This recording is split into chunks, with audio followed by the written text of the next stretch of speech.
top news on Russian TV channels. The federal defense minister flew to Pyongyang to celebrate 70th anniversary of the end of Korean War. Shoigu visited the parade and talked to the head of North Korea. Kim Jong-un, in turn, showed Shoigu a ballistic missile. 3 days before the meeting, North Korea had defiantly launched a one-missile strike in the direction of Japan. The Democratic People's Republic of Korea is an important partner of Russia, with which we share a common border and a rich history of cooperation. Unlike Russia and Korea, the world found no reason to celebrate. Moreover, world analysts believe that the parade arranged by Kim Jong-un could have been a presentation of the Korean military-industrial complex for a customer, although there was no official information about new contacts in the field of armament. Since Russia does not have enough military hardware or ammunition right now because of the war with Ukraine, I would say that North Korea also has the intention to export products by showing Russia that it produces different types of missiles and is capable of supplying them. North Korea is the only country in the world, apart from Iran, that openly helps Russia with arms. In fact, the Kim's regime is an accomplice in criminal war against Ukraine. The fact that Moscow was buying ammunition from North Korea became known as early as last September. The very fact that the allegedly second army of the world is forced to look for shells in North Korea is very illustrative. The Kremlin is forced to rely on North Korea as the last real ally in the world. Western analysts believe that Shoigu's trip was aimed at expanding military cooperation between ROC countries. Apparently, Russia has decided that North Korea is one of its key partners, at least for now.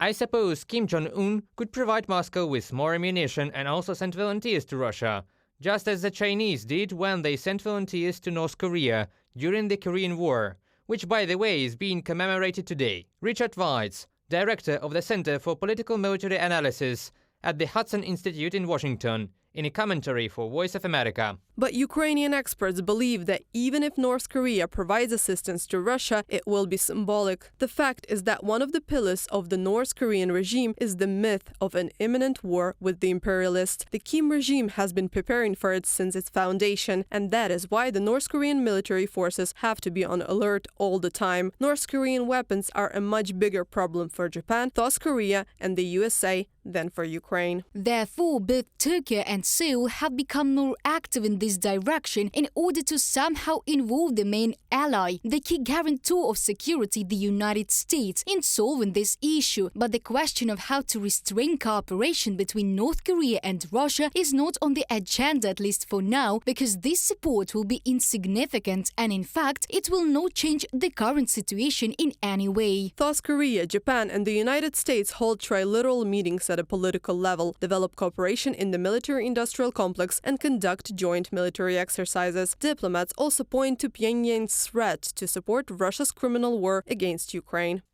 North Korea's support for Russia's brutal war of aggression against Ukraine in the form of public statements, in the form of the arms shipments, that we've talked about. All of this illustrates North Korea's destabilizing and irresponsible role in international affairs. Vedant Patel, the principal deputy spokesperson for the U.S. Department of State. On August 18th in Maryland will be held a trilateral meeting of heads of state of Japan, South Korea, and the United States. The White House press service said in a statement that the leaders will discuss the elimination of the continued threat posed by North Korea. Reported by Anastasia Tarnavska, Danila Kobza, UATV News.